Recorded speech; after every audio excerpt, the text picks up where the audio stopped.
Bonjour à tous et bienvenue dans une nouvelle vidéo, encore sur WebGoat, et aujourd'hui on va travailler sur les failles XSS, donc la famille de vulnérabilités XSS, en anglais également Cross-Site Scripting. Donc les failles XSS, c'est une famille de vulnérabilités qui existent sur les applications web et qui permettent à un attaquant d'exécuter du code malicieux sur le navigateur de sa victime. Donc contrairement à un grand nombre d'attaques, c'est une attaque qui va s'exécuter sur les utilisateurs d'une application web. Et donc notamment par le JavaScript ou parfois également par d'autres langages. Et en prérequis, avant de comprendre vraiment ce qu'est XSS, il faut comprendre ce que sont les cookies. Et donc la question qui nous pose ici, c'est est-ce que les cookies sont les mêmes sur deux onglets, par exemple ici je suis sur Firefox, sur deux onglets Firefox. Et donc on va tout simplement ouvrir la console et on va regarder les cookies associés à cette page web. Pour ça, la commande c'est document.cookie. On voit ici qu'on obtient un cookie de session. Donc un cookie, c'est quoi? C'est tout simplement une chaîne de caractères qui va permettre de vous identifier et de ne pas avoir à noter votre utilisateur et votre mot de passe tout le temps. Si maintenant je reprends ce site, la même page ou le site en général, et que je regarde à nouveau les cookies de session, on se rend compte que c'est le même, donc là 3TV et ici 3TV. Donc la réponse ici c'est est-ce que les cookies sont les mêmes sur tous les onglets? La réponse est oui. Et je vais juste revenir sur là avec un seul onglet, ça sera bien plus simple. Les endroits dans lesquels on va trouver fréquemment des vulnérabilités XSS qui permettent donc à un attaquant de lancer ses attaques, ça va être dans les champs de recherche sur les sites. Donc quand vous avez par exemple une loupe, que vous recherchez quelque chose, quand le message va être réaffiché sur la page, on va avoir potentiellement une vulnérabilité à ce niveau-là si le message n'est pas filtré. En général, tous les champs pour lesquels l'utilisateur a la possibilité d'écrire du texte et qui va être traité ensuite par un serveur et réaffiché. Ça va être également le cas des erreurs de message, des messages d'erreur, pardon. Certains champs cachés, donc des champs qu'on ne voit pas visuellement sur le rendu HTML, mais qui existent dans le code HTML, et en général toutes les pages qui affichent des données qui sont données par l'utilisateur. Et c'est important de savoir comment fonctionnent les failles XSS, notamment parce que déjà c'est des failles qui sont relativement fréquentes dans les sites web, et qu'en plus c'est des failles qui permettent de voler les cookies de session. Donc comme on a vu, si on vole un cookie de session, on est capable de se connecter avec un autre compte, vu qu'on possède la chaîne de caractères qui identifie la session utilisateur. On est également capable de fabriquer des fausses requêtes, et en général on va être capable de faire exécuter n'importe quoi sur le navigateur de la victime, voler une partie de ses informations, etc. Et on peut également modifier le contenu de la page web, donc soit en changeant totalement la page qui va être affichée, soit en ajoutant des publicités, des images que l'utilisateur ne devrait pas voir, ou ce genre de choses. Il y a plusieurs types de vulnérabilités XSS, notamment les vulnérabilités reflétées, celles qui sont basées sur le DOM, donc qui vont modifier le contenu de la page web, et des failles XSS stockées. Et donc pour les failles reflétées, le principe c'est l'utilisateur va recevoir de la part de l'attaquant une URL qui a été fabriquée par l'attaquant. Et lorsque l'utilisateur va cliquer sur cette URL, du code JavaScript va être exécuté sur son navigateur. Et c'est pour ça qu'ici, il faut que cette attaque soit ciblée sur un utilisateur en particulier. C'est la même chose pour le DOM. La seule différence, c'est que dans le cas d'une XSS DOM-based, le code HTML va être modifié par le JavaScript pour ajouter du contenu malicieux sur la page. Et dans le cas d'une faille XSS stockée, ça peut être donc ici dans une base de données, un système de fichiers ou encore autre chose, c'est tous les utilisateurs qui vont visiter une certaine page web de votre application vulnérable qui vont être victimes de l'attaque. Donc là, on est sur un scénario, donc dans cette leçon, de faille XSS reflétée. Donc le scénario, c'est d'abord l'attaquant, il va regarder le site web et il va trouver une vulnérabilité dans ce site web. Ensuite, il va fabriquer une payload, une URL particulière qui est dangereuse pour l'utilisateur, et il va l'envoyer à la victime. Ça peut être dans un mail, un SMS, n'importe quoi qui pourrait fonctionner, qui pourrait faire en sorte que la victime clique sur ce lien. Et la victime va cliquer sur le lien, donc va demander une page web spécifique au serveur. Le serveur va lui envoyer la page HTML, mais dans la demande, dans le contenu de la demande, il y a une vulnérabilité qui va être transmise dans cette page web. Et à ce moment-là, la page web, le contenu JavaScript ou dynamique en général va s'exécuter. Et donc l'attaqueur va pouvoir récupérer les informations de la victime si c'était ce qu'il souhaitait. Donc là, on va essayer de voir comment on pourrait fabriquer une faille XSS reflétée. Donc on est sur l'exemple donné, c'est une page web classique avec un panier, on est en train de faire du shopping internet. Et donc on a 6 champs sur lesquels on peut travailler. Les champs de quantité, dans lesquels on peut juste mettre un entier, et notamment la carte de crédit et le digit à 3 codes. Donc on peut essayer de... qu'est-ce qui se passe si je clique sur Purchase? J'ai du texte qui est généré, qui est affiché sur la page web, et je vois notamment que le code de la carte bancaire a été réaffiché. Et donc nous, ce qu'on va vouloir, c'est faire en sorte de remplacer ce code de carte bancaire pour faire en sorte que mon navigateur, qui va être vulnérable à cause de cette application, exécute du code JavaScript.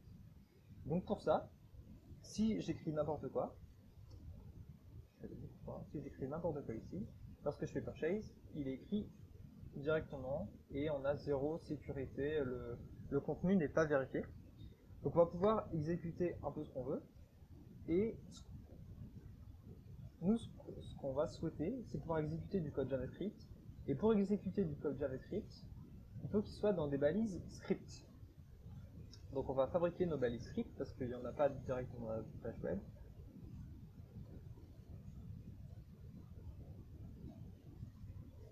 Donc on a fabriqué nos balises script, et ici, j'écris un code JavaScript, tout simple, qui va juste afficher une fenêtre s'il est exécuté. C'est très important, juste pour tester. Lorsque je clique sur Purchase, la page, le contenu ici est généré avec le script alerte égale alerte 1 qui est placé à cet endroit ici. Et automatiquement, il est exécuté par mon navigateur, vu que mon navigateur, il est un peu bête, il a vu une balise script, il l'a exécuté. Et heureusement qu'il fait ça. Et si on regarde ici le contenu qui est ajouté, on voit que notre injection a fonctionné. Alors le problème, et c'est expliqué dans la page suivante, c'est que c'est pas une XSS reflétée, vu qu'on n'a pas créé de lien sur lequel l'attaquant pourrait cliquer et qui exécuterait l'attaque. Parce que si on va sur la payload qui a été exécutée quand on a cliqué sur le bouton Purchase, le résultat, c'est du code JSON. Et ce code JSON, il n'est pas exécuté. Et donc s'il n'est pas exécuté, on n'est pas capable, avec ce lien, de faire en sorte d'exécuter du code sur l'ordinateur de la victime.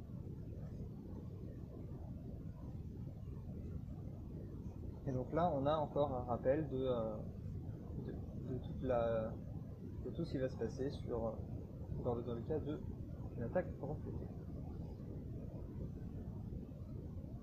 À la page 10, on va commencer à attaquer des choses un peu sérieuses et un peu complexes, vu qu'on va essayer de trouver une vulnérabilité dans l'application en entier. Donc évidemment, il nous donne beaucoup d'informations sur la façon de trouver cette vulnérabilité.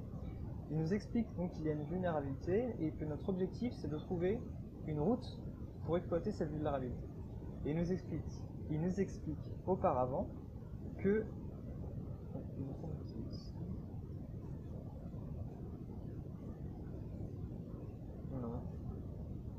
ce qu'il faut savoir, c'est que WebGoat utilise un framework JavaScript qui s'appelle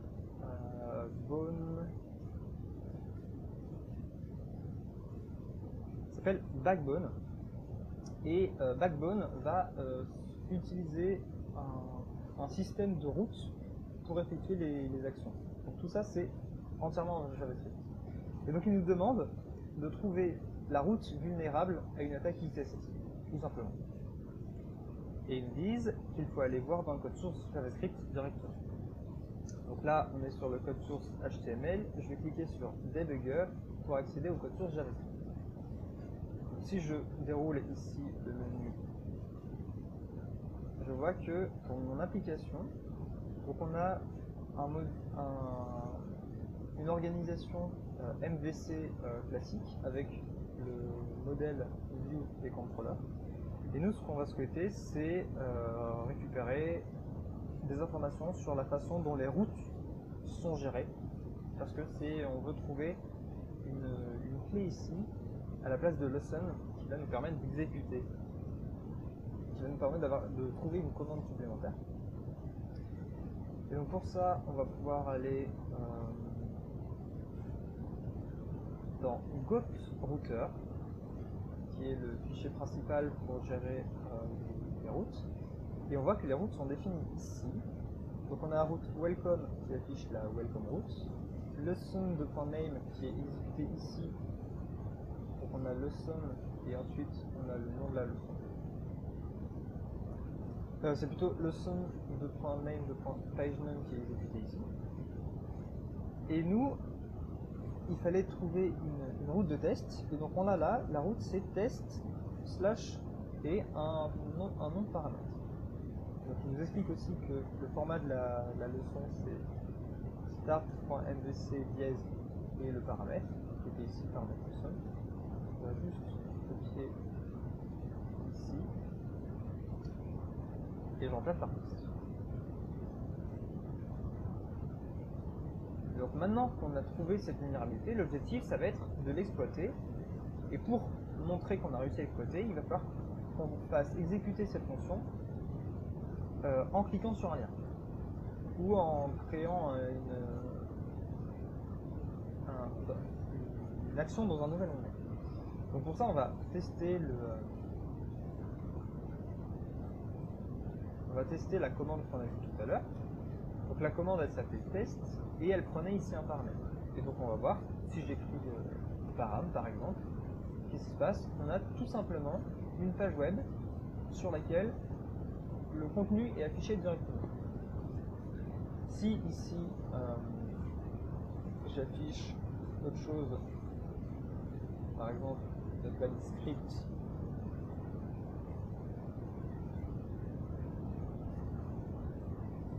et je referme ma balise script,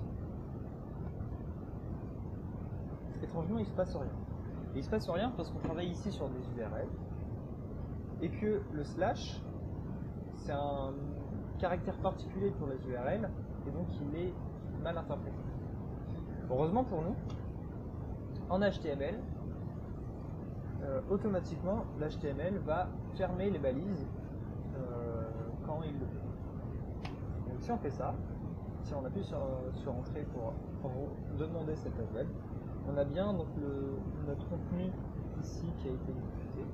Donc si j'affiche ce qui a été inséré, on voit bien qu'on a script alert et que la balise a automatiquement été fermée.